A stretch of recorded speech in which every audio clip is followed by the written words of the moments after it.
Entertainment journalist Zoe Tur, pilot and reporter who herself is transgender, and Ben Shapiro, senior editor, Breitbart News, author of Bullies. Ben, did she deserve this award?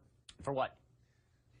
For courageously coming forward, for having been an athlete of great prowess and now fighting a new battle. What exactly is the battle? I mean, self-definition is what you do, and my baby's doing it at 18 months old. I wasn't aware that you get a medal for it. Be a hero. Be a hero. Listen to Zoe. Listen to Zoe.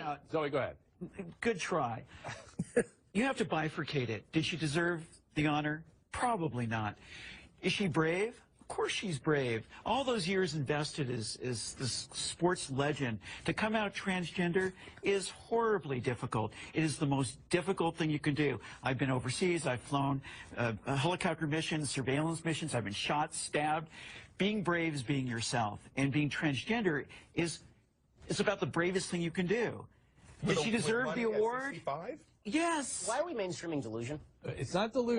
Why would you call it delusion? Because Caitlyn Jenner, I'll call him Caitlyn Jenner. No, because it's her. You're not being polite to the pronouns. Because disrespectful. Okay, forget about the disrespect. Facts don't care about your feelings. It turns out that every chromosome, every cell in Caitlyn Jenner's body is male, with the exception of some of his sperm cells. It turns out that his brain structure is male. It turns out that he still has all of his male appendages. How he feels on the inside is irrelevant to the question of his biological sex. I don't agree with that. I'm not on that train. I'm not on that train.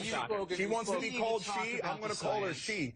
I just have a problem with the message and the messenger. So well, I'm going to do two things. I want to reiterate what Zoe said, which is the bifurcation of the courage to come forward after a lifetime as a male and a certain kind of a male, versus did she deserve this award? Listen, awards, what are award ceremonies except an opportunity to catch some eyes? Especially the ESPN. So, yeah. So, ESPN, well done, ABC. They did exactly what their job was, to attract eyes. They did it. That's what award ceremonies are for. But in terms of the science behind gender dysphoria, you're very familiar with that, Zoe. Very familiar. It's not about the chromosomes within our nuclei. Yeah, go ahead. Chromosomes don't necessarily mean you're male or female. Gender. With gender identity. Go ahead. No, so especially, but even so, you have a thing like Klinefelter's syndrome. So you don't know what you're talking about. You're not educated on genetics. Would you like to discuss the genetics? Or no. Your genetics. So let's stay away from the genetics and back to the brain scans. You cut that out now, or you'll go home in an ambulance. Yeah, that seems mildly inappropriate for a political discussion. No, I know. Well, but wait, to be fair, but to be fair, you're actually being rude. And that's not fair. I'm sorry, it's not rude to say that someone who is biologically a male is a male. Someone who is biologically male is a male. But Mr. Shapiro, you knew very well that saying that to Zoe would be egregiously insulting. It's not a matter of insulting or inflammatory. It is. No, you are a male. Dr. Drew is a male. Sir, you're right. On paper, what is a fact is a fact, and I can't deny that. But you knew that going in, that saying that to Zoe would be aggressively insulting. It's not a matter of aggressively insulting. It is. The entire discussion is whether we are embracing mental illness and delusion as a society. That's the entire discussion. No. But you're avoiding the fact. You're avoiding the fact. If you want to talk facts, you're avoiding the fact. You're not a dumb man. You knew that saying that to Zoe would be incredibly hurtful. Stop it. Roll on.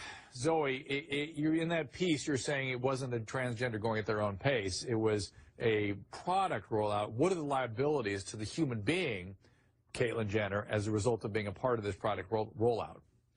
Well, you can't sustain that type of energy. You cannot sustain that type of fame. Things shift. You have to reinvent yourself. But I think at some point this comes crashing down, because along with all this, adulation and hype, eventually you find out that you're really in an existential crisis, because what's my life really going to be like? Will it be? You have to deal with people like this, the hatred, the people that that come out against you and say, we're calling you delusional. It wasn't because it's hatred. Yeah, that's hatred. Okay. This is just somebody that's I don't hate you. I have sympathy for you. I feel terrible for you. No, you do hate. You're consumed with hatred. That is who you are. You're a little man. You know me? You're a little man. Actually, I do. Let's stick to the topic. Let's not these first. But I mean, that's okay. He can be whatever he wants. But the point is, right? That's what this is all about, isn't it? It is. It is. But there's ramifications for hate speech. But the point is that. Ramifications? Let me finish. Go ahead. Finish, Zoe. Little boy. Zoe. Okay. Zoe. So keep the conversation I'm sorry. civil. It's all everybody. Buttons are being pushed. Go ahead. The whole point is that Jenner this will come crashing down. Okay. Because well, like in other reality shows, I saw a Facebook post where there was 30 reality shows that contestants. A non-athlete, I think that this is her mission in life. And if I could ask you, because I'm still harping on some of the things that you mentioned earlier. Back to Ben. To Ben, you come from, like, in your mind, a moralist, right? No, I come from a basic biological reality. But, okay, it's not a moral thing. If somebody wants to mutilate their body, that's their choice. It's not mutilation, but can we just talk about cutting off testicles is mutilation. Can we talk about That's not actually what they do, though, right? Okay, hold on. They go inside out. Well, but they don't even know, most transgender don't have the genital reassignment. Most of them are not. Okay, Ben, can I finish real quick? Because this is important. Well, I want to let you piggyback on something. May I let you do that? Yes, you may. Because my blood is boiling. I know, and I'm going to give you a little more fuel. This is now, because Ben is part of a lot of people that have various kinds of feelings about this. This is what Zoe's talking about. Here's Peter Berg, best known for producing Friday Night Lights. He posted this picture on Instagram with the caption, quote, "One man traded 2 legs for the freedom of the other to trade 2 balls for 2 boobs. Yeah. Guess which man made the cover of Vanity Fair? It was praised for his courage by President Obama and is to be honored with the Arthur Ashe Courage Award by ESPN." That's similar stuff you're reacting so first, to. what if they're watching right now? What if there's a teen out watching right now that is struggling with who they are, living their truth? Let's talk about some of the biological facts for 1 second. No, I want you to answer me. What would you say to a teen right now that really believes 100%? Allow me to answer your question.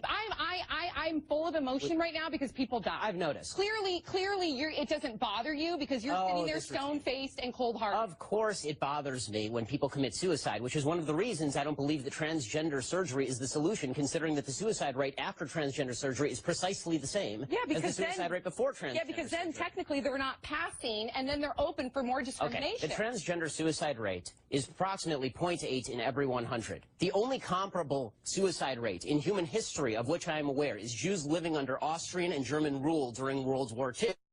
To liken the treatment of transgenders in the United States or the Western world to Jews living under Nazi. No, I'm actually comparing apples to apples in terms of the suicide rate. But I think if you can see what discrimination why don't we look at actual solutions? Well, why is it then stop hating, tolerate. It's not. I'm happy to tolerate. Whatever people want to do is what they want to do. But the idea that the surgery itself is something to be glorified, to be reveled in the mental illness. I think if you can bring up the difficulty that Jewish people have faced because of hatred, then why can't you as a human, as Dr. Maya Angelou would say, that I am human, so therefore nothing human can be alien to me? Why can't you take that position and understand based upon your history? I don't hate anybody who has a mental illness and is trying to figure out how to fix that. Well, there might have been people who said... I'm not going to liken the treatments of Jews under Nazis. No, I think anytime a life is in trouble, we're all in trouble. We're all in trouble. The reason I brought that up is as a comparison of the treatments of the two and saying that the suicide rate is similar. So therefore, if the circumstances of the two are different, and the circumstances may not be different. If you have bullying, if you have murders, there is a genocide on transgender children right now. I think we are missing. Gotta wrap it there. I gotta wrap it there. Ben, let me just deal with your biological question, mental illness question. Let's say that transgender is a mental illness. How would you? What's the goal of treatment then? The goal of treatment would be to cure whatever. Can't cure it. It's not curable. Okay. Lots of illnesses are not curable. This one has to not be curable. What's alcoholism? Alcoholism, for instance. What's the goal? So the goal would be to allow people to live with it in an appropriate way. To flourish, right? To flourish. Not to require them to assign to one gender or another, but to flourish. Right. Without imposing on the rest of society a necessity for fictionalized thinking. Okay, because that actually is a cost to society. I'm sorry, but my grandfather was bipolar, okay? Yeah. And he thought that the radio was talking to him. Yeah. They put him in a mental hospital. They did not tell him the radio was talking to him to allow him to live a better life. They put him into a mental hospital, and then they gave him lithium, which allowed him to live a better life. Looking for better solutions than transgender surgery would be a better solution than pretending that transgender surgery is the cure.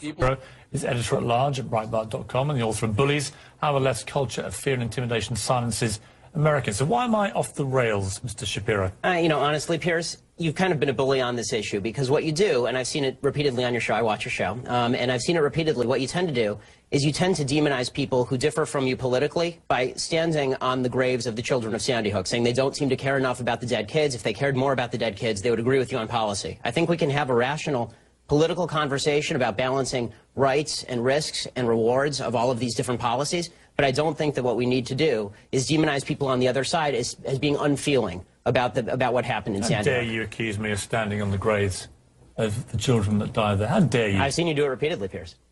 Like I say, how dare you? I mean, you can keep saying that, but you've done it repeatedly. What you do, and I've seen you do it on the program, is you keep saying to folks that if they disagree with you politically, then somehow this is a violation of what happened in Sandy Hook. And you have yet, I'd really like to hear your policy prescriptions for what we should do about guns. Because you say that you respect the Second Amendment, and, you know, I brought this here for you so that you can read it. It's the Constitution. And I would really like for you to explain to me what you would do about guns that would have prevented what happened in Sandy Hook. If you want to do what you did in the UK, right, which is ban virtually all guns, that is at least a fair argument. And we can have a discussion about whether that's something that we ought to do or not. I've made it very clear what I want to do, which is exactly what Mark Kelly wants to do. And in fact, rather than address let's talk about that. Rather than address your comments to me about standing on the graves of children at Sandy Hook, you can address them to Mark Kelly, because he agrees with everything that I've been saying, because he feels the same way, as does his wife. They're gun owners.